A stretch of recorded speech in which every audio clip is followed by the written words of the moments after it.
This was a very difficult period for the Dewey Party, which expected, of course, to be called into the coalition with the Vimro. Është Ervan Fueri, ish ambasadori i Bashkimit Evropian në Maqedoni, një njohës i mirë i zhvillimeve në vend dhe në rajon. Duke ju drejtuar sot Kongresit të Bashkimit Demokratik për Integrim, mbase ai dha diagnozën më të qëndrueshme.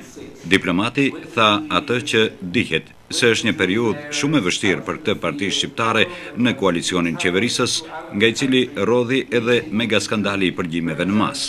Dhe prandaj Fuere shfaqi dhe rezervat për qëndrimin e mëtejshëm të BDI-s në qeverin e cila thaj e ka humbur të gjithë kredibilitetin dhe legitimitetin e saj.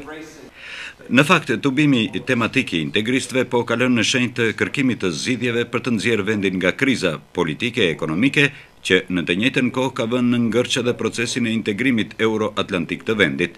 Ndaj edhe sot u këmbgul partneriteti me Bashkimin Evropian dhe me Shtetet e Bashkuara të Amerikës. Çdo mirë e këtij vendi ka ardhur si rezultat i bashkëpunimit të autoriteteve vendore me Washingtonin dhe Brukselin. Çdo hap i rëndësishëm për këtë vend dhe për rajonin tonë është ndërmarrë në bashkëveprim dhe koordinim me miqtanë ndërkombëtar. Çdo sukses i jonit është i përbashkët dhe mban firmën tonë, po aq edhe sa të miqve tanë. Në kontekstin e megaskandalit të përgjimeve, kreu i Bashkimit Demokratik ripërsëriti kërkesën e tij që opozita të zbardh gjithçka ka për të dhe partinë e tij. Le të publikohet.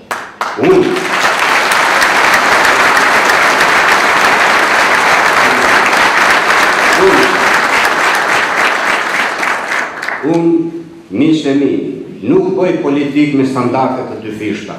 Unë nuk mendoj natën se çfarë sherri të bëj ditën. Unë, si mendoj, ashtu edhe flas. Si flas, ashtu edhe veproj.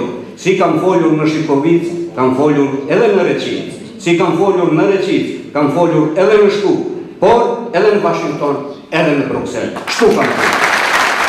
Ali Ahmeti, duke kërkuar që partia e tij të jetë pjesë e zgjidhjes së krizës aktuale, u ka bërë një herësh thirrje partive politike maqedonase, VMRO, DPMNS dhe LSDM-s që të reflektojnë kashi kultivimit të frymës së marrëveshjes së Ohrit, frymë kjo që, siç tha ai, e çon vendin aty ku duhet, në familjen evropiane.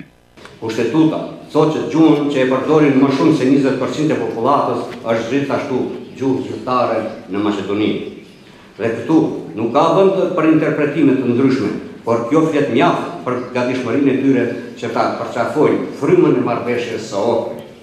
Ne duhet të ndryshojmë dhe t'i largojmë paragjykimet, ndërsa VMRO dhe LSDM duhet që të gjejnë forcën dhe guximshëm të tregojnë leadership për të punuar dhe për të pranuar që Maqedonia e Ohrit, Maqedonia e barabartë, Maqedonia të gjithëve është e vetmja Maqedoni, edhe e imja, edhe e Nikolës, edhe e Zoranit.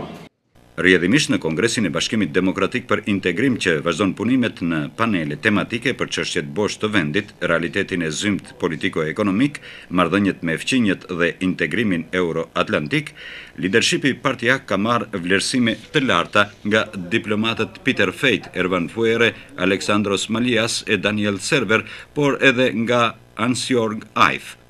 Kongresin e BDI-s e përshëndeten edhe përfaqësues të forcave kryesore politike nga Shqipëria e Kosova, ndërsa në debat po marrin pjesë edhe ekspertë e njohës të fushave të ndryshme.